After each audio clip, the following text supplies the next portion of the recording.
بسم اللہ الرحمن الرحیم۔ حضرت انس بن مالک رضی اللہ عنہ فرماتے ہیں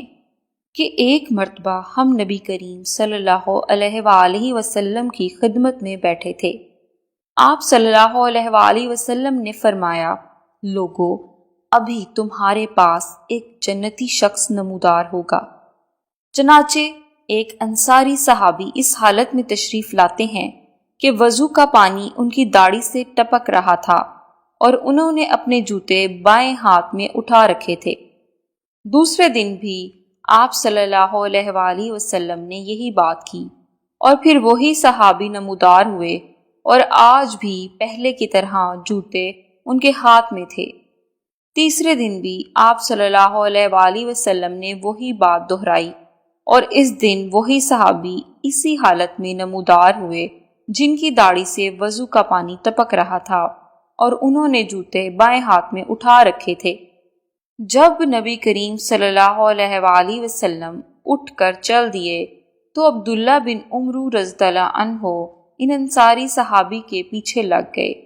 اور عرض کیا کہ والد سے میرا کچھ اختلاف ہو گیا ہے اور 3 دن تک ان سے جدا رہنے کی میں نے قسم کھا لی ہے، لہٰذا اگر آپ مناسب سمجھیں تو اس مدت تک مجھے اپنے ساتھ رہنے کی اجازت دے دیں۔ انصاری صحابی نے جواب دیا، کوئی بات نہیں، آپ جتنا چاہیں میرے گھر پر رہ سکتے ہیں۔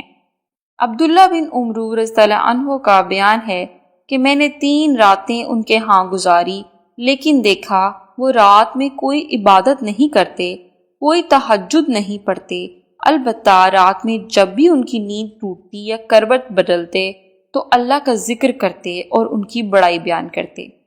میں نے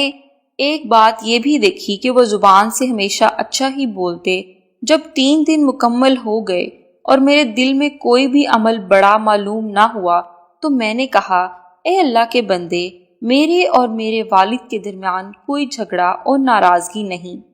البتہ میں نے نبی کریم صلی اللہ علیہ وآلہ وسلم سے سنا کہ 3 دن لگاتار آپ کے بارے میں فرما رہے تھے کہ ابھی تمہارے پاس ایک جنتی شخص نمودار ہوگا، اور تینوں دن آپ ہی تشریف لائے تو میں نے ارادہ کیا کہ آپ کے پاس رہ کر میں آپ کا عمل دیکھوں کہ آپ ایسا کون سا عمل کرتے ہیں تاکہ میں بھی ویسا عمل کر سکوں، لیکن میں دیکھ رہا ہوں کہ آپ زیادہ عمل نہیں کرتے۔ پھر کیا وجہ ہے کہ آپ اس مقام تک پہنچے ہیں جس کی بنیاد پر اللہ کے رسول صلی اللہ علیہ وآلہ وسلم نے یہ بات کہی؟ انہوں نے کہا، میرا عمل تو بس اتنا ہے جو تم نے دیکھا ہے۔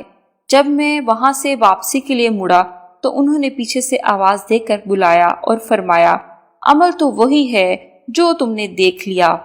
البتہ ایک بات ضرور ہے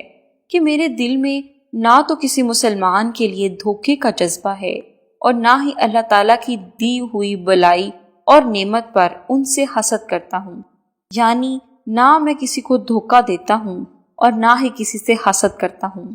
عبداللہ بن عمرو رضی اللہ عنہ نے کہا، بس یہی چیز ہے جو آپ کو اس مقام تک لائی ہے اور یہی وہ عادت ہے جس کو اپنانے کی ہم میں طاقت نہیں۔ محترم دوستو، بعض مرتبہ صرف ایک اچھی عادت انسان کو باقی لوگوں سے منفرد کرتی ہے اور اللہ کے دربار میں اس کا مقام بلند کرتی ہے۔ ہمیں چاہیے کہ زیادہ نہیں، کوئی ایک اچھی عادت ہم اپنا لیں جو ہمیں باقی لوگوں سے منفرد کر دے۔